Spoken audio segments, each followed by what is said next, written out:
Guys, how's it going? Thank you for stopping by.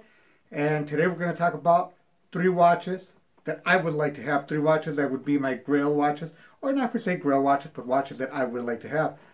We all have those watches that we would absolutely just love to own, that we dream about, and these would be the three that I would absolutely love to have. Before I continue, yesterday's video about Baselworld came out all blurry and the images are terrible. My editing software, something happened to it, and it would look good on my end, and once it would shoot it out to YouTube, it just destroyed the quality of the images. So this should look probably good without the blurry. The only bad part about this is me in front of the camera. But here we go. Three watches that I would love to have. And I'm going to start with the Abercrombie and Fitch Seafarer reference 2443. This is Abercrombie made by Heuer. Guys, I absolutely love that watch. It's a 34 millimeter. So most of the watches that I pick are going to be between 34 and 36 millimeters. That's just my size, 38 millimeters. It's perfect. Even though I do wear bigger watches, but watches that I really appreciate are going to be between the 34 and 38 millimeter sizes. But this Abercrombie, it's a circa 1955.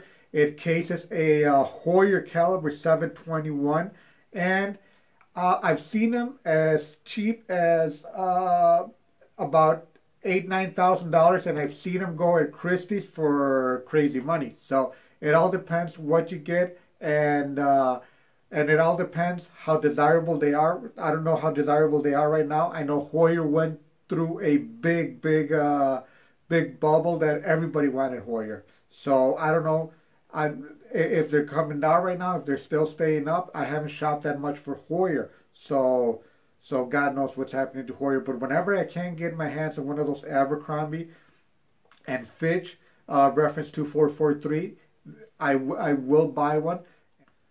A more obtainable watch that I like, and they're trading for like about $4,000 right now, $3,500. And I'm giving you retail prices. I'm not giving you dealer prices, because dealer prices could vary. They could be a dealer will pay according to what they need. If I need a watch, I'll pay for it. If I don't need a watch and somebody they're offering me their watches and I don't need it, I'm just gonna pay rock bottom dollars for them. Because if I'm gonna buy a watch that I don't have anybody to sell, and I'm gonna have to sit on that watch for 4 or 5 months, or sometimes even longer. I've had watches that I've sat on for a year, and that I end up losing money, even though a year back when I bought them dirt cheap. They just went lower in value. So I learned my lesson there, buying watches that you don't need, that you don't have a customer lined up for. So like I said, the prices I'm giving you are retail prices. So this Rolex can be bought around the $4,000 or $5,000. It's a solid gold Oyster Perpetual Rolex. But what's strange about this?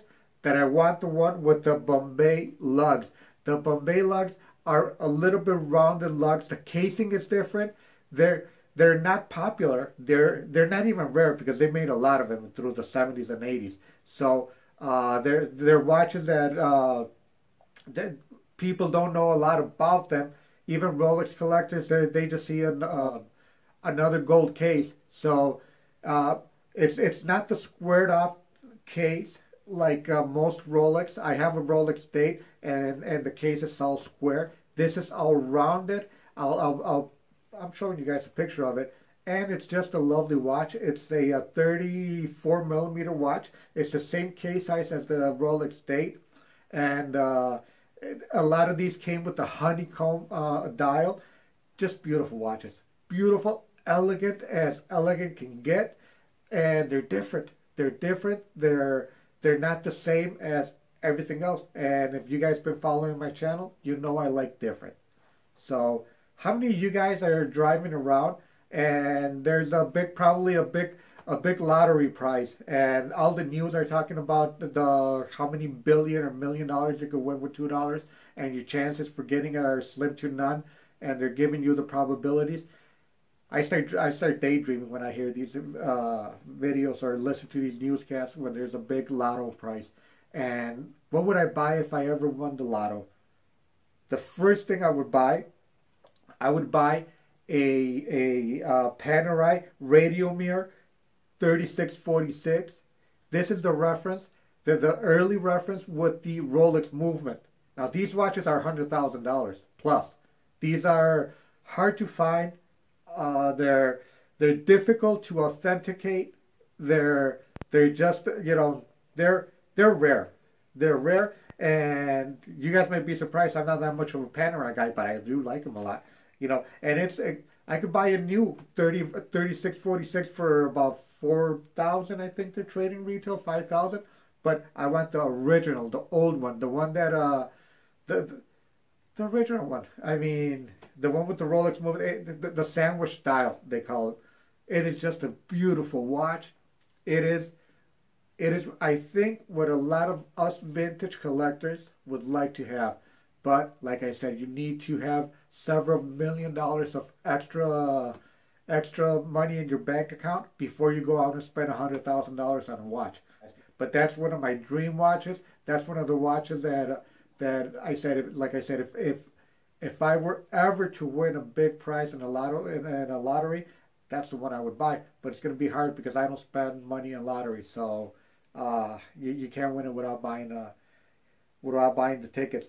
Guys, what are your watches? What is the one watch? I gave you guys three. The Rolex it's obtainable. I just haven't looked hard enough for one. The Abercrombie and Fitch, if it's $10,000, then it's not that obtainable for me. But the Panerai, that's just the dream watch. That's just a watch that I could dream about. So, what would be the watches that you guys would love to have? What would be not per se grail? I don't like the word grail, but watches that you aspire to have. What would be them? Let me know in the comments down here. And like I said, guys, I'm sorry for the video quality of yesterday, but and if you're watching this video 3 years from now, you probably don't know what I'm talking about. Guys, thank you so much for stopping by. Appreciate it. And I wanted to give you guys a little bit of a break from Baselworld. These were just 3 other ideas. I will keep talking a little bit more about Basel, but for today, just a random video about random watches. That's what we all like. Let's take the focus a little bit away from the Basel 2018 Rolex world. That's all it was. Guys, thank you so much for stopping by. Please like, subscribe, tell your friends, subscribe again, and like again, and follow me on Instagram, and you know what to do. Guys, I thank you guys so much, and I'll catch you guys in the next one.